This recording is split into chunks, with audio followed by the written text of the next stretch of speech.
Praise the lord. అతను నడుస్తున్నాడు. ఆశ్చర్యంగా గట్టిగా అరిచాడు ఓ వ్యక్తి. అతను కుంటోడు కదా, ఎలా నడుస్తున్నాడు? నేను నా చిన్నతనం నుండి అతను చూస్తూనే ఉన్నాను.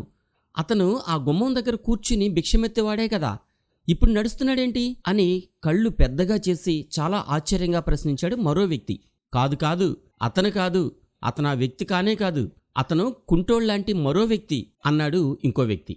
కానీ ఆ కుంటివాడు మాత్రం గంతులు వేసుకుంటూ దేవుని స్తుతిస్తూ దేవాలయంలోనికి వచ్చి, దేవా, ఇంతకాలానికి నన్ను కరుణించావా, నేను నడిచేలా నన్ను స్వస్థపరిచావా అంటూ అందరూ చూస్తుండగా దేవునికి కృతజ్ఞతలు చెప్పి, నేను మీరందరూ అనుకుంటున్న ఆ కుంటివాడినే అని అన్నాడు. ఈ సంఘటనంతా జరిగింది ఇప్పుడు మనం చూస్తున్న ఈ ప్రదేశంలోనే. ఇది యెరూషలేములోని మోరియా పర్వతం. ఆ రోజు ఇక్కడ ఏం జరిగిందో మనం ఇప్పుడు తెలుసుకుందాం. నేను మీరనుకుంటున్న ఆ కుంటివాడినే, ఆ గుమ్మం దగ్గర ఉండి ప్రతిరోజు అడుక్కుంటున్న వ్యక్తినే. ఈరోజు దేవుడు నన్ను స్వస్థపరిచాడు. నా కుంటి కాళ్ళు ఇప్పుడు నడుస్తున్నాయి. ఇప్పుడు నేను నడవడం కాదు, పరిగెత్తగలను కూడా అంటూ ఎంతో ఆనందంగా గంతులు వేస్తూ చెప్పాడు ఆ వ్యక్తి. ఆ కుంటివాడిని చూసి దేవాలయంలోని ప్రతి ఒక్కరూ చాలా ఆశ్చర్యపోయారు.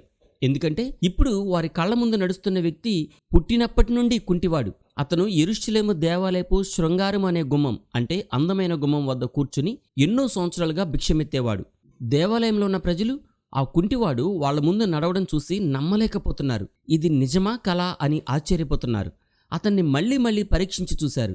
నిజమే, ఇక్కడ ఏదో అద్భుతం జరిగింది, అతను ఇప్పుడు నడుస్తున్నాడు అని అందరూ ఒకరితో ఒకరు చెప్పుకుంటూ ఉన్నారు.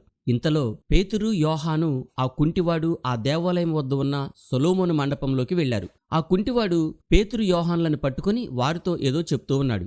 వారేం మాట్లాడుకుంటున్నారు? కుంటివాడు వారితో ఏం చెప్తున్నాడు అది తెలుసుకోవాలని దేవాలయంలో ఉన్న ప్రజలందరూ సొలొమోను మండపం వద్దకు పరిగెత్తారు. అతనిని దగ్గరగా చూసి, అవును, ఇతను ఆ కుంటివాడే అని నిర్ధారించారు. వారు ఇంకా ఆశ్చర్యంలోనే ఉన్నారు. పేతురు, యోహాను వీరిద్దరూ నజరేయుడైన యేసు శిష్యులే కదా, వీరికి కూడా అద్భుత శక్తులున్నాయా ఏంటి? వీరికి అంత అద్భుతమైన శక్తి ఎలా వచ్చింది అని వారు ఆశ్చర్యపోతూ వారిని చూస్తూ మాట్లాడుకుంటూ ఉన్నారు. ఇంతకు ఆ రోజు ఏం జరిగిందంటే, అది మధ్యాహ్నం 3 గంటల సమయం. ప్రజలు దేవుణ్ణి ఆరాధించే సమయం కాబట్టి అనేక మంది యెరూషలేములోని దేవాలయంలోనికి వస్తూ ఉన్నారు.